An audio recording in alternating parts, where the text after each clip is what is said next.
What's up? Let's talk about how can you draw closer to God. And excuse me tonight because I'm walking down the road here. First is you have to want to draw closer to God. There's so many people that don't want to draw closer to God. They are very content with where they are at. And they don't want to seek God in anything besides a few things that they need. So they stay there. They're kind of become sedentary. And that's where they stay at.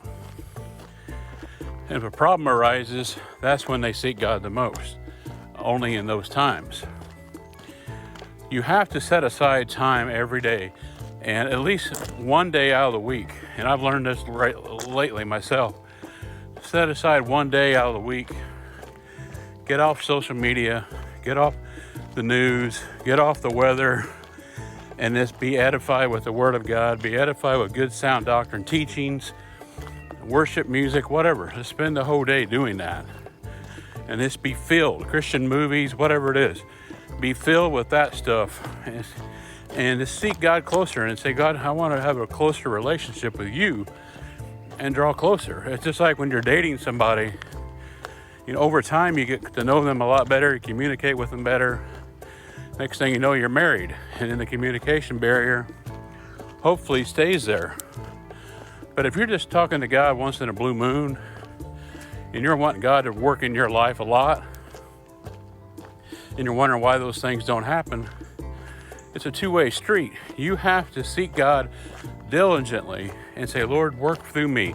Use me as a vessel. The last 2 weeks for me have been amazing. I mean, with the phone calls I've been getting from people, to pray with them over the phone. An individual I met this morning, we prayed for my situation, pray for his situation, and it's just the power of God is moving right now on a lot of different levels, college campuses, people being baptized, everything. So seek God in your time, seek God every day, seek God in all ways, and don't just give up and say, well, he don't hear me, he don't want to hear me, he don't want to pay no attention to me.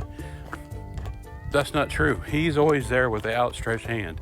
It's us that withdraws the hand and tries to turn away from him and want to do our own thing. So, seek God every day, but set aside time. If you don't have it every day, set aside one day of the week and say, hey, today I'm seeking God in all things. I'm going to edify myself all things in God today, and see how God will start moving in your life, because believe me, he will start moving in a great mighty